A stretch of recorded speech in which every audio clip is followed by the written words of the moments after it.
Hello everybody, here a new video from Renee from Spain. And in this video, like you can see at the title, I am going to rank, Defender of the Faith and Powerslave. And at the end of the video, you will know which album I like more of these two releases that were released in 1984. The thing is, of course, everybody's making this type of video right now because this came out 40 years ago. I mean, these two albums. And of course, they are amazing classics. But some of my point of views are a little bit different than when I heard them like years ago. For example, in 1990, I would have given some songs different points. I'd like to give a few examples because I'm going to start with Powerslave. And this was released the 3rd of September 1984. And this was recorded at the Bahamas. And for a few months they flew to the Bahamas. There's quite a lot of pictures of it on the internet. And of course, I mean, the artwork is impressive. I have to say that I can start already saying that I like this artwork more than Defender of the Faith artwork. But I am going to rate the music. And here we have the inside. Everybody, of course, saw millions of times. And this album did quite, depends how you see it. In the UK, did very well. It ended number 2 on the charts, and in the US Billboard it was 21 on the charts. And for example, Defender of the Faith was 18 on the US Billboard charts, and in the UK it was 19, and in Sweden, for example, it was 2 in Sweden on the charts in Sweden, the Judas Priest. But we are talking about the Iron Maiden one.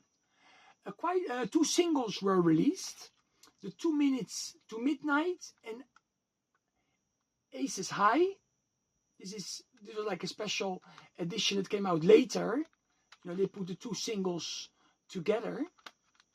You see, I have it actually 2 times. One is with a sticker and one without, but the rest is the same. I don't know why I have 2. Just found them in my collection too. But I also have the original 7-inch single for 2 Minutes to Midnight. Again, great artwork.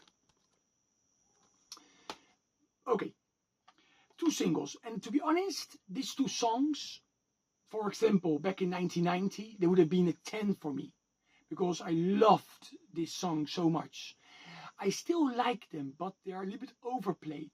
Especially Aces High. I like 2 Minutes to Midnight a little better nowadays, but I both gave them a 9. Then you have the instrumental, Lost for Words, and I gave it an 8. You know, I still give them a high points because I love the album. You know, what can I say? But yeah, Flash of the Blade, I gave it an 8. The Duelist is 8.5. Back in the Village, an 8 out of 10. Everything's out of 10. Powerslave, a 9.5 out of 10. It would have been a 10 for me. Back like in 30 years ago. And Realm of the Ancient Mariner, it's a 9 out of 10. Some parts I love, some other parts I always found them a little bit boring. But that's just me. You know, my wife, it's her favorite song, I guess, from the album. That's why in total, if I divide these 8 songs between the points, it came up to an 8.6 out of 10. You know, all the album came out like an 8.6 out of 10. That's why that's a very good score, you know. It would have been like maybe kind of a 10 of a 10 album before for me. But sometimes times does that. You know, play it so many times and it's still an important record. But then you think it's not as good as I remember it to be, you know, when I was like 13 or 14 years old or 18, you know, now nearly 50. It's a little different, but I still enjoy it a lot. It's 8,6, it's very good. This is my wife's CD. And now we go on with the Judas Priest album that was recorded at Ibiza Studios in Spain, on an island, and was the 9th studio album. Powerslave was the 5th studio album for Iron Maiden. It was released the 13th of January from 1984. And they even played some gigs during December 83, already playing some of these songs in the UK and in Germany. Like I said before, 18 on the Billboard charts. Okay, now we go first to show the vinyl. It's a more simple but still very effective cover art. I also own this on tape.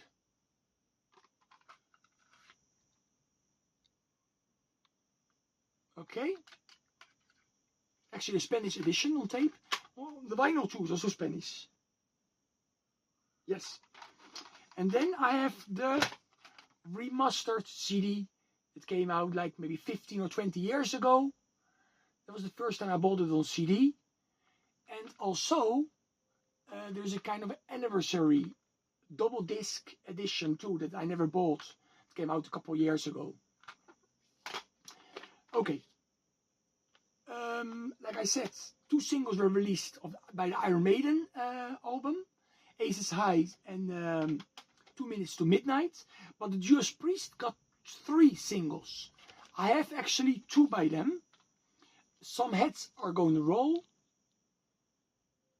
And this song was written by a guy called Bob Halligan. And he also wrote most of the songs from the second Icon album. He worked a lot with Kicks, with Blue Oyster Cult, you know, his Ninja album. He worked on that. Yeah, he worked with many artists, you know, like a lot of songs. Even Halford, he wrote a song for Halford many years later, you know, in the year 2000, I think it was. And also he wrote a song on the Scream for Vengeance album. Also, I don't remember which song it was exactly. Take Those Chains, I think it was. Anyway, he also co-wrote that song, or wrote that song. And his name is Bob Halligan. You know, check him out. He also worked with Helix, if I'm not mistaken, and many other bands. Some Heads Are Gonna Roll. Also, they released Love Bites, like a single that I don't have. And this is the Free Will Burning Spanish single with Breaking the Law on the B-side, because they came to Spain and they released this promo 7-inch single for Free Will Burning in 84. Alright, starting with Free Will Burning, again, this was a 10 for me, a 10, and now in 2024, I would give it a 9. Jawbreaker is still a 10, maybe it moved up actually, nowadays it's a 10 for me, out of 10. Rock Hard Ride Free, a 9 out of 10, still a great track. The Sentinel was always my favorite song on the album. Now I think it's Jawbreaker. But now I give it a 9. Still super high, of course, super high. But I liked it more before. Love Bites, I like it live a lot more. Last time when we saw Judas Priest this summer, they played Love Bites. I like it more live, but I give it an 8.5 out of 10. Could have been on Turbo, that song. Eat Me Alive, 8.5 out of 10. Some Heads Are Gonna Roll, that was always practically my favorite song. Now it's 8.5 out of 10. Night Comes Down, it's the perfect power ballad, 10 out of 10. And Heavy Duty and Defenders of the Faith, I put them together, and I gave it an 8.5 out of 10. The total score was 81 points, divided into 9, because I put Heavy Duty and Defenders of the Faith together. It's a 9. That's why Defenders of the Faith won this battle against Powerslave by Iron Maiden. This album is just a little bit better. in 2024, for me, this is my favorite album out of these two. Great releases from 1984, totally timeless. People play them nowadays the same as they did back then. A lot of videos you can see on YouTube about this battle. 40 years ago these albums came out. And that was it. Tell me which album you like more out of these two. Stay metal. ¿Cuál os gusta más de estos dos? Me lo decís aquí abajo. Welk album vinden jullie beter van deze twee? Onder de video kunnen jullie dat schrijven. Oké, groetjes. Greetings. Saludos.